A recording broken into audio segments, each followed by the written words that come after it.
तो जनाब प्रोग्राम के पहले हिस्से में हमने बात की, कुछ कहते हैं ना पाकिस्तान तहरीक इंसाफ की हमने कथा सुनी दुख भरी। हमारे साथ अब ज़रा एक और बड़े अहम मौजू पे बात करते हैं। सवाल ये है कि जनाब जब तहरीक इंसाफ का मान लिया कि उनका जो एहतजाज था तितर बितर हो गया, लेकिन इसके बाद क्या हुकूमत के हाथ जो है मजबूत हुए? क्या पाकिस्तान का जो जारी सारी सियासी बुहरान है उसका खात्मा हो गया? हम इस अहम मौजू पर बात करेंगे। हमारे साथ एक मारूफ तज्ज़ियाकार हफीजुल्लाह नियाज़ी साहब मौजूद हैं। बहुत शुक्रिया नियाज़ी साहब अपना कीमती वक्त देने का।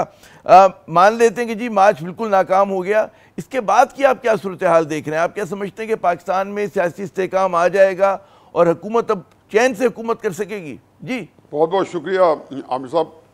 देखें जी, एक तो आसान सी इक्वेशन है जी कि अगर तहरीक इंसाफ की कोई कॉल जो है वो नाकाम रहती है तो लामहला उसका जो है फ़ायदा हुकूमत को पहुंचना है। और हुकूमत से कोई गलती हो जाती है या हुकूमत किसी मिशन में नाकाम हो जाती है या तहरीक इंसाफ को रोकने में नाकाम रहती तो जाहिर है कि उसका फ़ायदा तहरीक इंसाफ को पहुंचना था। लेकिन सूरत हाल ये है कि जी ये जो इस तरह की सूरत हाल है वो असल का मसला ये है कि क्या हमारा जो एक सियासी बुहरान है मुल्क में वो इसे हल होगा? मेरे नज़दीक सियासी बुहरान का इससे कोई ताल्लुक नहीं है। बाकी अगर हुकूमत ने कोई गलतियाँ की तो उसका फिर फ़ायदा तहरीक इंसाफ को पहुँचेगा। लेकिन तहरीक इंसाफ के अंदर जो अंदरूनी शिकस्त व रेख और एक जो अफराद व तफरीक और क़यादत के अंदर एक बाहमी झगड़े वो इतनी संगीन नौइयत के हैं कि मुझे लगता ही है कि तहरीक इंसाफ को तो सिर्फ अपने आप को संभालने में अब कुछ अरसा ही लगेगा या वक्त लगेगा। नहीं, आपने बिल्कुल दुरुस्त कहा, क्योंकि बिल्कुल खबरें आ रही हैं कि इस्तीफे भी आए हैं। ये भी खबर आई है कि जनाब अब क़यादत में तब्दीली आ गई है, असद कैसर साहब को जिम्मेदारी दे दी गई है। पाकिस्तान तहरीक इंसाफ से एक एहतजाज की जो एक कहते हैं कि मनसूबाबंदी में कमज़ोरियाँ कोताहियाँ तो रहीं, लेकिन फिर मैं उसी सवाल पर आऊँगा कि PTI बेशक मुश्किल में, हुकूमत मुश्किल में, लेकिन जो अमूमी रियासत के अंदर जो हम देख रहे हैं कि मुख्तलिफ चैलेंजेस हैं, मुख्तलिफ बुहरानों का हम लोग शिकार हैं, वो तो हल नहीं होते हुए नजर आ रहे। देखें जी, हुकूमत की लेजिटिमेसी पे जो बंदे इतराज़ करने वाले हैं वो तो इस वक्त एक अपने अंदरूनी बुहरान का शिकार है। वो सियासी जमात तो इस वक्त खुद जो है वो लड़खड़ाहट का शिकार है।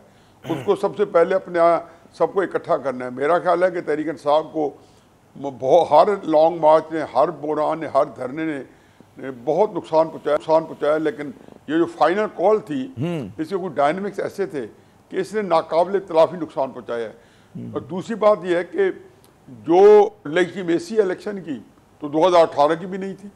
ये तो हाइब्रिड सिस्टम जो 25 जुलाई 2018 को इंट्रोड्यूस कराया गया है उसकी इंटेंसिटी बढ़ती जा रही है। अब 2024 के इलेक्शन में उसकी इंटेंसिटी डबल हो गई है। लेकिन ये हाइब्रिड सिस्टम तो 2018 से हम इससे नबुर्द आजमा हैं, पूरी कौम इसको देख रही है और हम इसको भुगत रहे हैं और ये अभी तक वो चल रहा है, बल्कि उससे ज़्यादा संगीन हो गया है। तो मुझे लगता है यह जी कि हुकूमत को तो मेरा ख्याल है कि बाकी है आज स्टॉक मार्केट ने हुकूमत को बिल्कुल 7वें आसमान पर पहुँचा दिया। ये कोई आम वाक़या नहीं है। कुछ भी कह लें, 1 लाख की फिगर जो हिंसा है वो क्रॉस कर जाना स्टॉक मार्केट का एक पाकिस्तान के तनाजुर में अनहोनी बात है, जो कि 2 साल पहले 40 लाख या 42 लाख था, 40,000 या 42,000 था। आज वो 1 लाख क्रॉस कर गया। तो मुझे लगता है कि इस एंगल पे, इन्वेस्टमेंट्स के एंगल पे जो है एक्सपोर्ट की थोड़ी बहुत बढ़ गई हैं, रेमिटेंसेस बढ़ रही हैं, तो इससे तो हुकूमत को जो है टैक्स कलेक्शन बहरहाल पहले से बहुत बेहतर है। आपने बड़ा एग्रेसिव एक हदफ दिए हुए 13 ट्रिलियन रुपए का, तो ये को आम मतलब ये गैर मामूली एक मईशत में स्टेबिलिटी के बिल्कुल आप दुरुस्त कह रहे हैं। वो इशारे नजर आ रहे थे आपने उसका पड़ेगा। और दूसरा सियासी तौर पे बस आमिर साहब एक बात ऐड कर दूं, सियासी तौर पे वैसे ही रावी ने उनके लिए चैन लिखना है, क्योंकि असल सियासी तौर पे जो उनका सुकून जैसे छीना हुआ था या जो दबाव था या प्रेशर था वो तो इमरान खान साहब का था।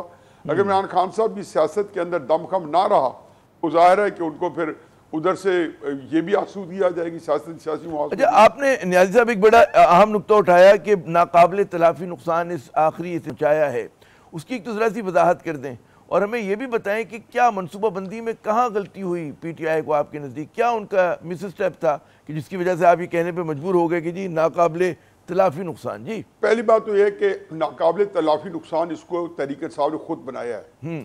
इमरान खान साहब ने जिस शद्दोमत के साथ ये आखिरी कॉल, फाइनल कॉल का नारा लगा के, तो जो ऑप्टिक्स मैनेजमेंट जिसकी तहरीक इंसाफ जो है हमेशा से एक उनकी एक स्पेशलिटी थी, इस कस्म में उनको कमाल हासिल था। ये अपने नैरेटिव को, अपने बयानात को, उनकी मैनेजमेंट करना, अपनी जो उनके जो जितने अमल हैं सियासी उनको बड़े उनके ऑप्टिक्स थे। तो वो उसी के तहत इन्होंने इसको भी बहुत मुबालगा रही बरती और डू और डाई जब कह दिया तो आपने खुद तजवीज़ कर दिया कि या मारेंगे मर जाएंगे। फिर कफन बांध के जब निकलने का अपना कहा तो आपने बहुत बड़ा एक पूरी कौम के सामने लाइव या टीवी आपको बार बार दिखा रहा है, तो इसका मतलब है आपने को बहुत बड़ा एक मुआहिदा किया कौम के साथ सामने तहरीक इंसाफ की लीडरशिप ने कि हम अब आपको या हम रहेंगे या हुकूमत रहेगी जो आज का हुक्मरान है। तो जाहिर है कि अगर वो हुकूमत मौजूद है तो तहरीक इंसाफ को कम से कम कुछ देर के लिए अपने को समझाना, रीग्रुप करना पड़ेगा, रीऑर्गेनाइज करना पड़ेगा। मुझे अगर इजाजत है मैं एक छोटा सा वक्फा ले लूं फौरन आएंगे दोबारा। एक और बहुत अहम सवाल कि हुकूमत ने एहतजाज के, कहते हैं ना कि मुज़ाकरात की हुकूमत ने कहा है कि हमने दरवाजे बंद कर दिए, क्या हुकूमत की सही हिकमत अमली है? हम बात करते हैं न्याजी साहब से वक्फे के बाद।